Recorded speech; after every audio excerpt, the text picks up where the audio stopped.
अर्जुन जी ने प्रभु से प्रश्न किया, किम तद्ब्रह्म किम अध्यात्मम किम कर्म पुरुषोत्तम अधिभूतम च किम प्रोक्तो मधिदैवम किमुच्यते अधियज्ञः कथम कोत्र देहेस्मिन् मधुसूदनो प्रयाण काले च कथम ज्ञेयोषि नियतात्मभिः। हे पुरुषोत्तम, वह ब्रह्म क्या है, अध्यात्म क्या है, कर्म क्या है, अधिभूत किसको कहते हैं, अधिदैव किसको कहा जाता है, अधियज्ञ कौन है, और वो परमात्मा इस देह में कहां कैसे रहता है। हे मधुसूदन, वशीभूत अंतःकरण वाले उपासक के द्वारा अंत काल में आप कैसे उससे प्राप्त होते हैं, कैसे जानने में आते हैं। अर्जुन जी ने श्री भगवान से ऐसा प्रश्न किया। श्री भगवान बोले, अक्षरम ब्रह्म परमम स्वभावोध्यात्ममुच्यते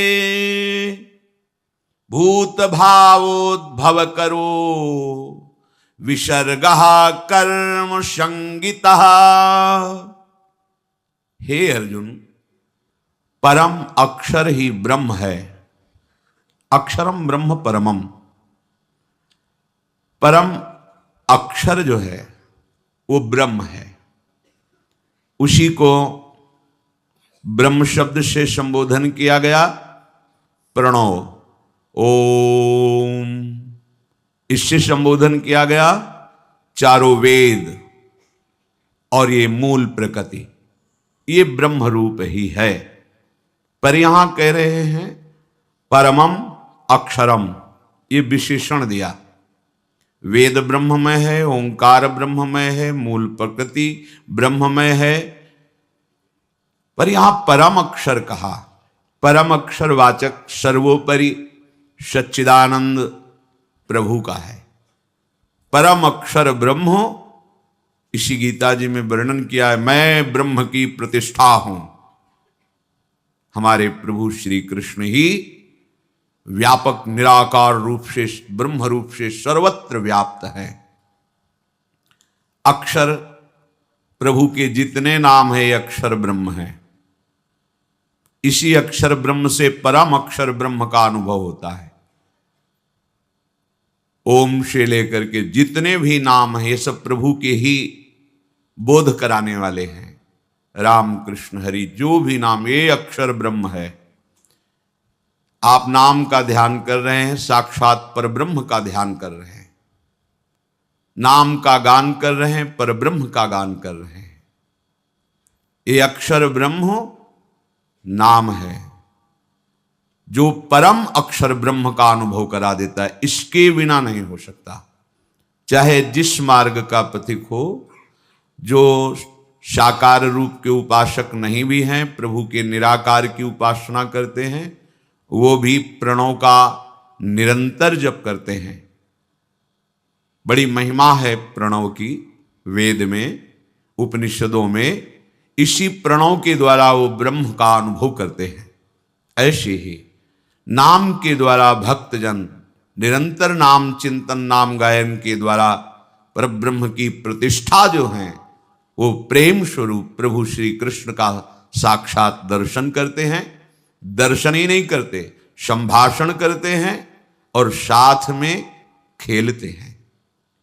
शरीर रहते हुए भी शरीर भाव से रहित भाव देह में प्रवेश पाए हुए महापुरुष जिस भाव के होते हैं, अपने आराध्य देव के साथ खेलते हैं। कोई सखा बनकर, कोई वात्सल्य भाव से, कोई कांता भाव से, कोई सहचरी भाव से अपने प्रीतम के समीप नित्य निरंतर महासुख का अनुभव करते हैं। इसी अक्षर ब्रह्म के बल से। यदि अक्षर ब्रह्म में तुम्हारी श्रद्धा और निष्ठा नहीं हुई तो पर ब्रह्म का अनुभव नहीं हो सकता। चाहे जिस मार्ग का पथिक हो। स्वभावो अध्यात्म मुच्यते, ऐसे तो आत्म तत्व का वर्णन जितना भी जहां हुआ है सब अध्यात्म है। जितना भी भगवत प्राप्ति के मार्ग का वर्णन है वो सब अध्यात्म मार्ग है। जितनी भी भगवत प्राप्ति की विद्या है वो सब अध्यात्म विद्या है। पर यहां भगवान स्वभाव का विशेषण करते हुए कह रहे हैं अध्यात्म नाम जीव का है। सब साधनों का पर्यावसान स्वरूप बोध में है।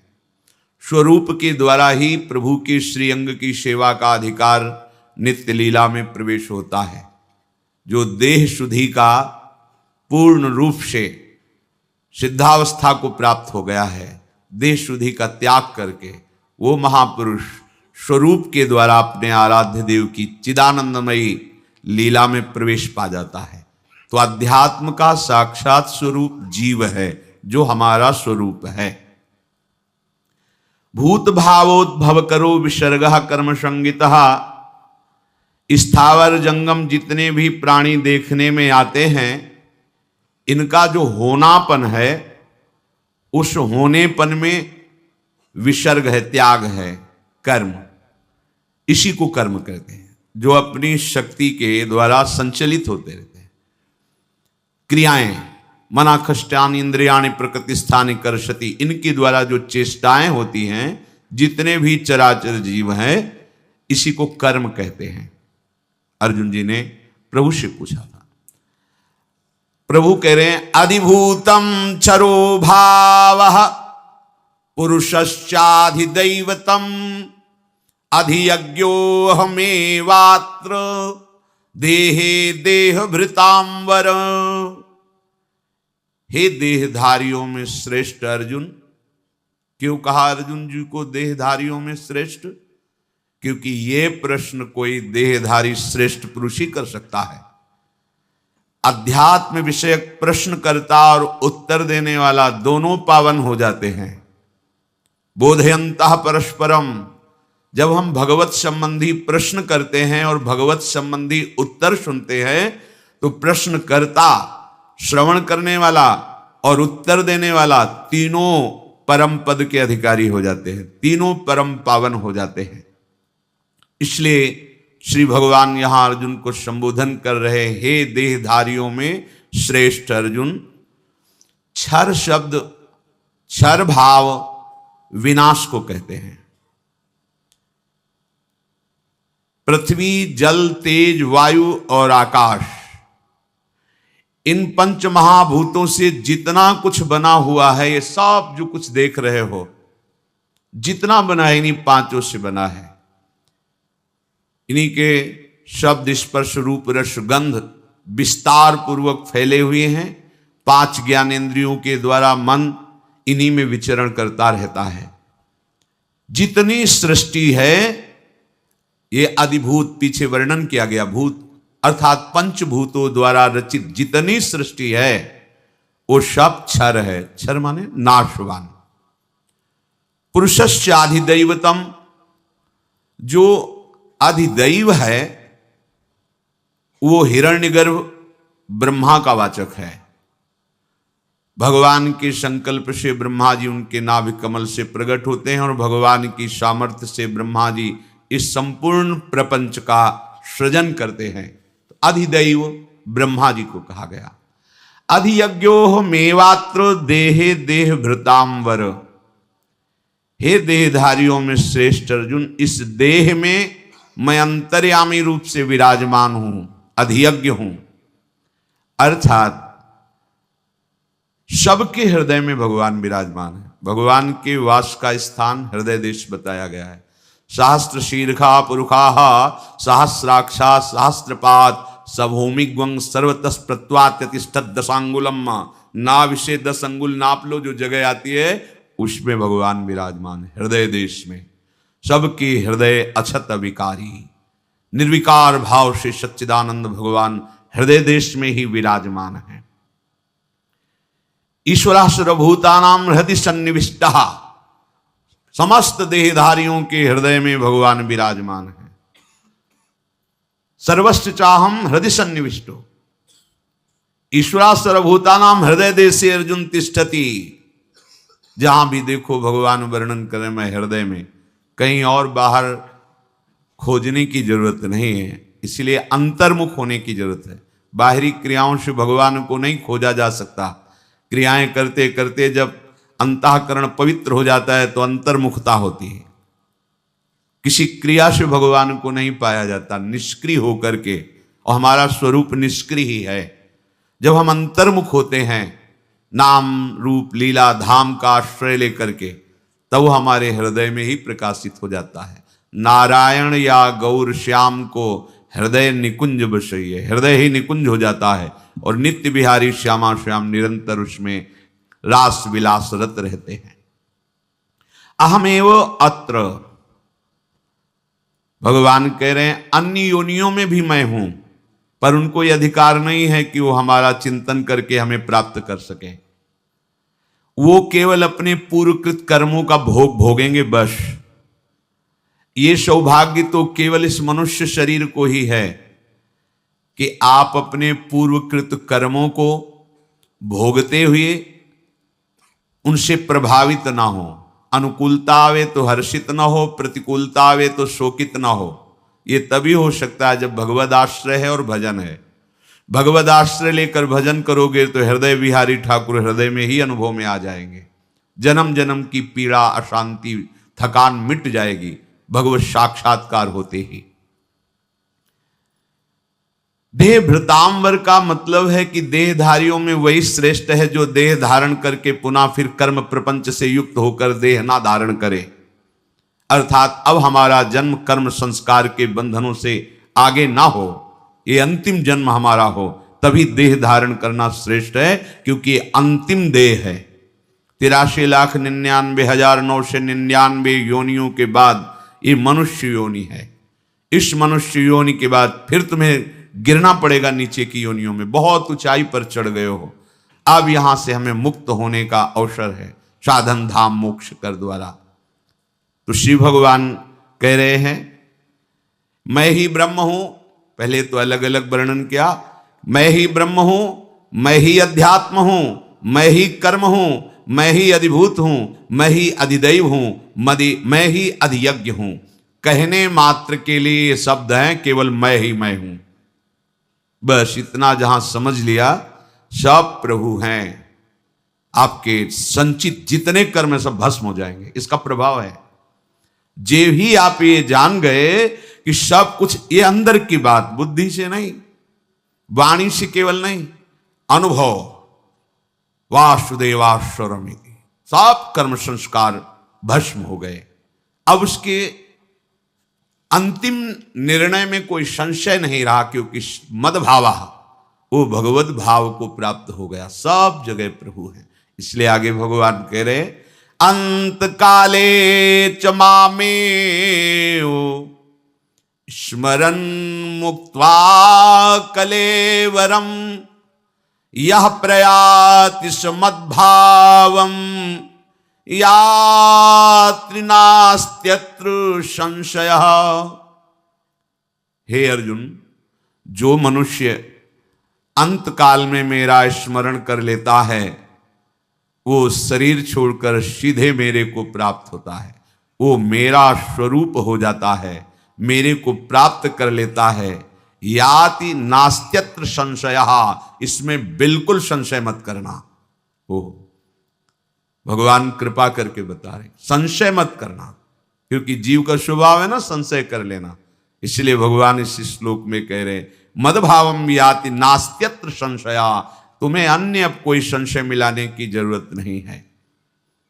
अंत काल में मेरा स्मरण करते हुए जो शरीर छोड़ता है, इसका तात्पर्य हुआ कि जीवन तुम्हें भगवान की प्राप्ति के लिए मिला है। अब तुमने बाल्यावस्था खेल कूद में व्यतीत कर दी, और जवानी में एक भूत चढ़ता है भोगों का, जौवन ज्वर के नहीं बलकावा।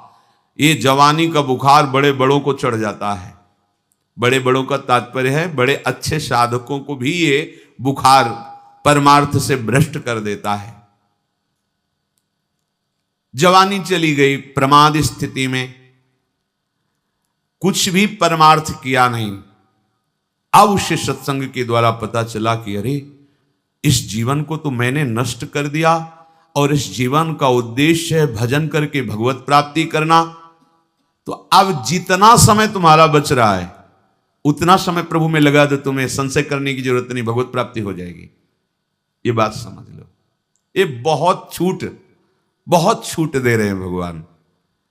कि जिससे जो प्रपंच में समय व्यतीत हो गया 60-70 वर्ष की अवस्था, अब क्या करूं, अभी चांस है, अभी भगवत प्राप्ति हो सकती है। अभी आप संकल्प करो, दृढ़ निश्चय करोगे, अब नहीं, अब केवल भगवत प्राप्ति, अब बस एक ही सौदा होगा, प्रभु से मिलना। अब अपनी श्वासों का सौदा भोगों के चिंतन में नहीं देंगे।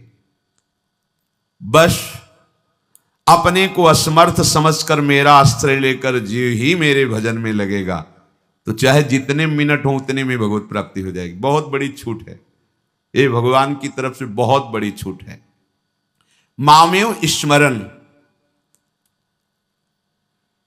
यदि ये बहुत अंतर की बात है, कोई आपके आसपास जीव मर रहा हो या कोई शरीर छोड़ रहा हो, मनुष्य शरीर, बिल्कुल आपके परिचय का नहीं, बिल्कुल आपको किसी भी तरह से वहां नहीं जाना चाहिए, ऐसा भी हो तो भी जाए और वहां कोई सुने ना सुने उसके कान में पहुंच जाए, इतनी दूर से भी आवाज दे दो, राधा राधा राधा राधा, बस चले आओ। यदि वो मरणासन में पड़ा है, भले 50 घंटे बाद मरे, क्योंकि अब वो कुछ कर नहीं सकता, उससे अब कोई पाप कर्म होने वाले नहीं, और उसके कान में पहुंच, जो कहने का है वही सुनने का है, बराबर फल मिलता है। इसीलिए भगवत चर्चा जो करते हैं, जो गति उनकी होती है वही भगवत चर्चा सुनने वालों की होती है। कथन श्रवण का एक ही फल है, कोई अंतराय नहीं। ऐसे ही जो भगवत भक्तों की, गुरुजनों की, हरि की निंदा करते हैं और जो सुनते हैं, दोनों यमपास में ही बांधे जाते हैं, दोनों का एक ही फल होता है। सुनने, अगर वो सुन रहा है और आपके मुख से राधा नाम पहुंच गया, इससे जो आपको लाभ मिलेगा, त्रिभुवन में कोई भी दान पुण्य इसके बराबर नहीं, क्योंकि उसका अंतिम सुधार दिया आपने, तो तुम्हारा अंतिम सुधर जाएगा। कोई भी कुत्ता है, कोई भी जीव मर रहा है, श्रवणेन्द्रिय तो है ही ना सबके पास, वो समझ नहीं रहा, पर राधा, और शरीर छोड़ेगा तो भगवान को प्राप्त होगा, प्रभु को प्राप्त होगा। ये सबकी समझ में आएगी नहीं बात, जीवन उसका सार्थक हो जाएगा, चाहे पशु हो, पक्षी हो, कोई हो। अंतिम, अगर कहीं आपको ऐसा अवसर मिले तो ऐसा करना। पूज्य राधा बाबा के चरित्र में आता है, अवध धाम दर्शन करने के लिए गए तो प्रवेश करते ही अवधपुरी में उनको एक ऐसा पशु दिखाई दिया जो गधा, कई जगह से उसे कौआ कुत्तों ने काटा था, घाव था, जबाने से कि तड़प रहा था। संत का हृदय परम दयालु, दया से भरा होता है, माँ की तरह होता है। बैठ गए, देखा लाखों मक्खियां भिन भिन, अपना अचला उतारा, उसके घावों से मक्खियां हटाकर उड़ा दी। देखो कैसा संयोग, अवधपुरी का प्रभाव उस जीव को मिल रहा है।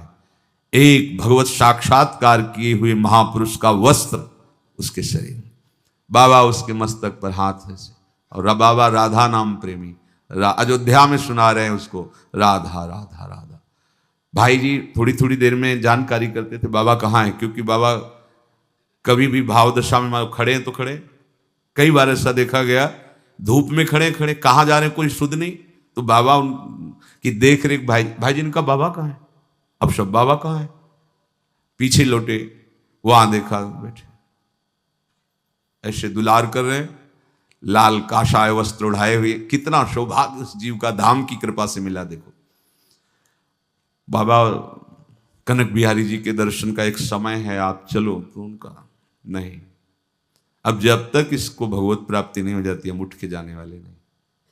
अब ऐसे महापुरुष का संकल्प, थोड़ी देर में उसके प्राण निकल गए वो दर्शन करने। ये किसी भी जीव का यदि अंतिम समय हो, आप बराबर ना टिक पाए, तो उसके पास नाम सुना दीजिए, उसको सुनने मात्र से उसकी भगवत प्राप्ति हो जाएगी, भले 3 दिन बाद मरे, क्योंकि वो कोई कर्म नहीं कर सकता, चाहे मनुष्य हो कोई जीव। जब अंतिम स्थिति होती है, शिथिल स्थिति होती है, उसमें शुभ अशुभ कोई कर्म नहीं कर सकता, तो अंतिम समय उसका माना जाता है। अंतिम कर्म उसका वही होगा जो आपने नाम सुना दिया, ये उसका कल्याण कर देगा, परम कल्याण कर देगा। श्री भगवान कहते हैं कि जिन्होंने पूर्वाभ्यास किया है भजन का, जैसे लगे हो आप सब भजन मार्ग में, तो अंत काल में उसकी स्मृति की वृत्ति अभ्यासवश आएगी ही आएगी। यदि नहीं आ पाती किसी कारणवश, मूर्छावश, भयानक कष्टवश, और कोई और याद आता है, कोई मनुष्य, कोई पशु पक्षी, तो जीवन भर भजन किया है तो उस रूप को हटा के भगवान प्रकट हो जाते हैं। मान लो उसके ध्यान में कोई पशु आ गया तो पशु का पर्दा हट जाएगा और भगवान वहां विराजमान। अंत का कह रहे हैं मत संशय करना, क्योंकि जीवन भर मेरा भजन किया, अभ्यास किया है। तो आप कह सकते हैं कि जड़ वो भरत जी का चरित्र, ये उदाहरण के लिए दिया है। भरत जी पहले ही मोक्ष पदवी को प्राप्त महापुरुष हैं, क्योंकि भगवान ऋषभ देव जी के अंश से प्रकट हैं, परम अंश पहले ही है। भगवान जगत शिक्षा देने के लिए अपने समान महापुरुषों के साथ ही लीला करते हैं। जैसे नारद जी को ब्याह के लिए व्याकुल हो जाना, नारद जी में कहीं भी स्वप्न में कहीं भी किंचन मात्र कभी कोई विकार जागृत नहीं हो सकता, क्योंकि वो भगवान के साक्षात स्वरूप है। पर लीला जब होती तो समान स्थिति वालों के साथ ही वो लीला होती। तो प्रभु ये करके हमें शिक्षा देते, अन्यथा जो भगवत साक्षात्कार किए हुए महापुरुष हैं उनमें किसी भी विकार का कभी भी कहीं भी प्रवेश नहीं हो सकता। नहीं तो फिर भगवत साक्षात्कार का मतलब क्या रहा? अगर भगवत साक्षात्कार के बाद भी काम परास्त करता है तो इसकी महिमा क्या रह गई भगवत साक्षात्कार पर? ये तो भगवान के अवतारों में गणना होती नारद जी की। तो इसका मतलब है भगवान अपने आप से लीला करके हमें उपदेश करते हैं कि ये विकार बहुत बलवान है, अहंकार मत करना। मदभावम, जीवन भर मेरे भाव में रहा, अंतिम समय उसको कोई भी रूप आ जाए तो श्री कृष्ण रूप हो जाएगा। ये आंतरिक बात है, वो भगवत स्वरूप को भी प्राप्त होगा। ऐसा नहीं कि अंतिम समय कोई और रूप आ गया और वो वही बन जाएगा, नहीं। क्योंकि मदभावम, वो जीवन भर भगवान के भाव में रहा कि चराचर जगत भगवान का स्वरूप है। भले साक्षात्कार नहीं हुआ पर उसने अभ्यास किया है, तो अंतिम समय उसका वो भाव कि सब भगवान का, अब सब भगवान का स्वरूप उसे दिखाई देगा। चाहे चिड़िया आवे, चाहे कोई भी आप वस्तु पदार्थ, वो तत्काल भगवत स्वरूप होगा और उसको परम पद की प्राप्ति होगी। ये आंतरिक बात है। भगवान की उपासना करने वालों के अंतिम समय में भगवान जब देखते हैं कि स्मरण करने लायक नहीं रह गया है, इसके यंत्र जो करण हैं सब विक्षिप्त हो रहे हैं, मूर्छित अवस्था को, तो भगवान स्वयं उसके हृदय में स्मृति रूप से स्फुरित हो जाते हैं। पीछे भी वर्णन हुआ है। चाहे वो किसी भी भाव का उपासक हो, प्रभु की किसी भी भाव का उपासक हो, भगवान का स्मरण करके शरीर छोड़ने वालों को तो भगवान की प्राप्ति होती ही है, पर जीवन में भजन नहीं किया है, वो अंतिम समय भगवान का नाम आ जाए किसी बहाने से, या सुनने को मिल जाए, या ऐसा भी किया जा सकता है। इसीलिए जब किसी का शरीर छूटता हो, अगर आंख खुली हो, देखने लायक हो, तो भगवान की छवि दिखानी चाहिए। देखो देखो, ये प्रिया प्रीतम है, ये श्री कृष्ण है, ये देखो किशोरी जी हैं। अगर एक बार देख लिया और उसकी स्मृति काम कर रही तो, नहीं तो देखो ये श्री कृष्ण, अगर सुनाई दिया तो भगवत बहुत बहुत छूट दे दी भगवान ने। ऐसा करना चाहिए। आपके अड़ोस पड़ोस में, रिश्ते नातेदारों में, या चलते फिरते किसी भी जीव की यदि ऐसी दशा दिखाई दे तो आप उसे नाम दान कीजिए। इससे बड़ा कोई दान नहीं। उसे भगवत साक्षात्कार हो जाएगा यदि आपने उसे नाम दान कर, नाम सुना दिया, वो भगवान को प्राप्त हो जाएगा। और जिसने केवल माया गुणों से संबंध रखा है, भोगों से संबंध रखा है, कभी भगवान के भक्तों का संग नहीं, कभी भगवत कथा नहीं, कभी भगवान नाम जप नहीं, कभी भगवत धामों की यात्रा नहीं, तो उनको ऐसा संयोग ही नहीं मिलेगा कि कोई उन्हें नाम सुना दे या और प्रभु की छवि को देखकर अटक जाएं। ऐसा उनको संयोग, इसीलिए डरते रहो भाई, ये जीवन व्यर्थ ना जाए। भगवान ने विशेष छूट दे दी है मरणासन व्यक्ति को। वो कैसा भी आचरण वाला जीवन में रहा हो, कैसा भी भाव वाला रहा हो, कैसे भी जीवन व्यतीत किया हो, यदि किसी भी कारण से अंतिम समय मेरी याद आ जाए तो उसे भगवान कह रहे हैं मेरी ही प्राप्ति होगी, इसमें कोई संशय नहीं। जीव का कल्याण हो जाए, यही मनुष्य शरीर का प्राप्त करने का उद्देश्य है। मनुष्य शरीर लेना उसका सफल हो गया। और जो बिना अपना कल्याण किए यहां से जाता है तो उसकी बड़ी दुर्गति होती। पहले तो उसको इस बात का दंड मिलता है कि तुम्हें इतना बड़ा दुर्लभ मनुष्य शरीर दिया गया और यह शरीर दिया गया कि तुम भगवत प्राप्ति कर लो, तुम्हें सारे विधान बना दिए गए भगवत प्राप्ति, फिर भी तुमने प्रमाद किया, अब इसका दंड भोगो। तिर्यक योनियों में नारकी गतियों को वो जीव प्राप्त होता है। सब भगवान का स्मरण कर सकते हैं क्योंकि स्मृति सबके है। कोई भी समय तुम्हारा खाली न जाने पावे, तभी तुम्हारा अभ्यास बनेगा अंतिम समय भगवत स्मरण का। और पता नहीं वो अंतिम समय कब है, जिस समय हम खाली उसी समय हमारा शरीर छूट जाए। इसलिए डरते रहो, निरंतर भजन करो। इतने वर्ष, इतने महीने, इतने दिनों के बाद मृत्यु आएगी ऐसा तो है नहीं। गर्भ से लेकर के वृद्धावस्था तक कभी मर सकते हो, जन्मते ही मर सकते हो, कुछ दिनों में मर सकते हो, वर्ष में मर सकते हो, पता नहीं कब। तो हमें हर समय भजन का अभ्यास करना चाहिए। अगर किसी का शरीर छूटने का समय है कि वो बीमार रहता है, पड़ा है जाए, तो अगर आपके पास समय हो तो रोज जाके थोड़ी देर भगवत चर्चा सुना देनी चाहिए, भगवत कीर्तन सुना देना। बहुत बड़ी ये, इससे बड़ा त्रिभुवन में कोई दान नहीं। सबसे बड़ा त्रिभुवन में यही दान होगा कि कोई बीमार हो, मरणासन में हो, तो उनके परिवार वालों के हाथ जोड़ के हमें कुछ चाहिए नहीं, बस हमें 10 मिनट समय दे दो, भगवान का गोपाल शास्त्र नाम सुना दे, कोई भगवान के पद सुना दे, प्रियालाल की यश कीर्ति सुना दे, उनका नाम कीर्तन कर दे और प्रणाम करके भगवान इस जीव का परम कल्याण कर दो। हे नाथ, इसको स्वीकार। इससे जानते हो तुम भगवत पार्षद पद में जाओगे, सीधे श्री जी की अत्यंत कृपा पात्र बनोगे अगर आप ऐसा। पर ऐसा वही कर सकता है जो मान रहित है। तो नहीं चलो हमारे यहाँ ये सब क्या है, वो बीमार पड़े तुम यहाँ हल्ला मचाने आ गए, ऐसा भी डांट लग सकती। अपने को डांट की परवाह नहीं करनी, अपने को उस जीव का कल्याण हो जाए इस भावना से। अजामिल जी ने पुत्र को बुलाया था नारायण, बड़ी महिमा भगवान के नाम की। देखो आपने लोग तो धामवासी हैं, बिल्कुल चिंता नहीं करना। तस्मात् शास्त्रम प्रमाणम, इसका प्रमाण है। अयोध्या, मथुरा, माया, काशी, कांची, अवंतिका, पुरी, द्वारावती, चयु सप्तैता मोक्षदायिका। ये मथुरा मंडल, काशी जी, अयोध्या, द्वारिकापुरी, कांची, माया, पुरी, अयोध्या, इनमें अगर शरीर छूटता है तो किसी भी भाव में हो वो भगवान को प्राप्त होगा। जहिरेनु पर मरिबो मंगलाय, ये 84 कोस ब्रज भूमि माथुर मंडल, यहां अगर शरीर छूटता है तो निश्चित श्री कृष्ण को प्राप्त होता है। इसमें कोई गणित लगाने की जरूरत नहीं कि अंतिम समय उसको क्या स्मरण आएगा। अंतिम समय या इसमें लिखा है, जब कोई इन जगहों पे प्राण छोड़ता है तो वहां के अधिष्ठात्र अंतिम समय उसकी स्मृति में आकर के, तभी हम एक बार इस धाम में बोला था कि जब वृंदावन में कोई शरीर छोड़ता है तो वृंदा सखी की प्रेरणा से कोई ना कोई सखी आके उसके हृदय में प्रियालाल की स्मृति जगा दे, राधा राधा। बोले कहाँ लिखा? हमका हमारी छाती में लिखा है। क्योंकि कुछ बातें ऐसी होती हैं जो हृदय में स्फुरित होती है। ये ग्रंथ बड़े सूक्ष्म हैं, आपकी पहुंच नहीं। पढ़ लो, कहीं ना कहीं लिखा होगा, और नहीं है तो लिख लो, फिर पढ़ लेना, लिख लो, वही होगा। इन धामों की ये महिमा, जैसे काशी का वर्णन है कि काशी में चाहे कोई छोटा सा भी जीव मर रहा हो तो भगवान शिव से तारक मंत्र सुनाते हैं। अपने अपनी पुरियों के अधिष्ठात्र जो देव हैं वहां के वासियों का परम कल्याण करने के लिए अंतिम समय चाहे जो भी जीव हो, इसीलिए तो कहते हैं वृंदावन के नाली का कीड़ा बना दो। श्रीपाद प्रबोधानंद जी, हरिराम व्यास जी कहते हो मन वृंदावन को श्वान, कुत्ता बना दो हमें वृंदावन का। आप जानते हो कुत्ता और नाली का कीड़ा का क्या स्वरूप है, लेकिन वो धाम का है। क्यों? अंतिम समय किशोरी जी की कोई ना कोई सखी आकर के उसको ले जाएगी निकुंज में। अगर नाली का भी कीड़ा है तो भी वो निकुंजवासी होगा। ये महिमा है।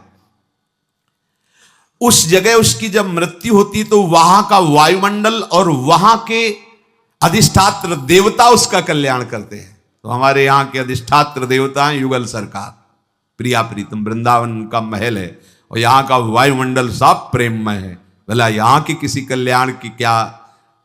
यहाँ तो घर घर भटकत मुक्ति बावरी कमल ही को बतलावे, पर निष्ठा हृदय में आ जाए। अंत काल में कैसी भी भयंकर भयभीत वाली स्थिति हो, पर यदि धाम का वासी तो उसे भगवत प्राप्ति होगी। बस निर्भय हो जाओ, निर्भय हो के पापाचरण की तरफ नहीं, भजन की तरफ बढ़ो। वृंदावन बस के इतनो बड़ो सयान, जुगल चरण के भजन बिन निमिष न दीजे जान। आशा, ममता, शरीर, कुटुंब, रुपया, पैसा, जब धाम वास किया जाता है तो इनका संबंध हटा दिया जाता है, इनका बल नहीं रखा जाता, धामी का बल रखा जाता है। हमारा भरण पोषण धामी से होता है, हमारा पूरा जीवन धामी के आश्रित है। किसी भी व्यक्ति, किसी भी वस्तु, किसी भी पदार्थ से हमारा संबंध नहीं, क्योंकि वस्तु, व्यक्ति, पदार्थ जितना भी यहां, वो सब स्वामिनी जी का है और स्वामिनी जी की हम परिचर्या में है।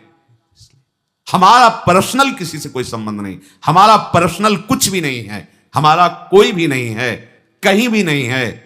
अभी जीवन मुक्त हो, अभी जीवन मुक्त। देखो ना, नारायण शब्द का उच्चारण पुत्र के बहाने से किया, परम पद मिल गया। श्री परीक्षित जी महाराज ने पूछा कि प्रभु, जब नरकों की गति का वर्णन श्री परमहंस आचार्य श्री सुखदेव जी ने किया, तो परीक्षित जी ने कहा, प्रभु ये तो बड़ी दुर्गति होती जीवों की, कैसे बचा जा सकता है इन नरकों से? भयंकर यंत्रणा होती, भयंकर यातनापूर्ण नरकों में ना जाना पड़े, जो अभी आपने 5वें स्कंद में सुनाया। कोई उपाय है? उन्होंने कहा, तस्मात् पुरैवास्मिः पाप निष्कृतौ यतेत मृत्युरविपद्यतात्मना दोषस्य दृष्ट्वा गुरुलाघवं यथा भिषक् चिकित्सेत रुजाम निदानवित्। परीक्षित, इसीलिए बड़ी सावधानी से, सजगता पूर्वक मृत्यु आने के पहले जो जो तुमने पाप इस जन्म में किए हैं उनका प्रायश्चित कर डालो। पूर्व जन्म में जो जमा हुआ पाप है उनको नाश कर डालो, नहीं फिर दुर्गति कर देंगे। जैसे रोग के प्रारंभ में ही मर्मज्ञ चिकित्सक का आश्रय लेकर रोगों का नाश कर देते हैं, ऐसे ही मर्मज्ञ भागवतिक महापुरुषों का आश्रय लेकर के निष्पाप हो जाओ, नहीं तो निश्चित नरक भोगने पड़ेंगे। परीक्षित ने कहा, प्रभु राजदंड, समाजदंड, लौकिक यातना और नरक गमन आदि, ये उसके पाप को भुगताने के लिए ही तो होता है। पर प्रभु, वो क्या पाप भुगतने के बाद फिर पाप करना बंद कर देगा? नहीं, क्योंकि पाप नष्ट हो गए दंड के द्वारा, पर पाप प्रवृत्ति तो बनी रही, फिर वो पाप करेगा, फिर वो पाप करेगा। ऐसी अवस्था में क्या उसका प्रायश्चित हुआ? फिर वो इकट्ठा कर लेगा पाप। अगर प्रायश्चित के द्वारा पाप नष्ट हो जाते हैं तो पाप की प्रवृत्ति तो बनी रहती है, देहाभिमान तो बना रहता है। प्रभु, फिर ऐसे पुरुष का प्रायश्चित तो ऐसा हुआ जैसे हाथी का स्नान। तो वास्तविक प्रायश्चित क्या होगा कि ना पाप रहे और ना पाप प्रवृत्ति रहे।